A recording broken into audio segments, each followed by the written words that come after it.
Hello guys, today I've got Creative Outlier Free Plus headphones and I'm going to show you how to enable or disable the mono audio in your Android phone.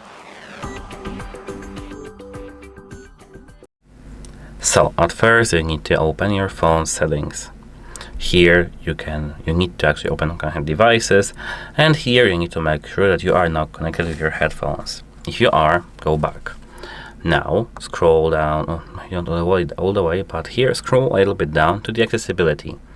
Scroll all the way down here to the audio adjustment section, and actually the placement of this option, like audio adjustment or mono audio or any other hearing section, actually the placement can be a little bit different. Generally you need to go to hearing or audio and find the adjustment settings.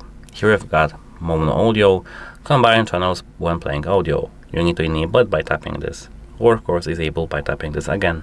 That's it, bye!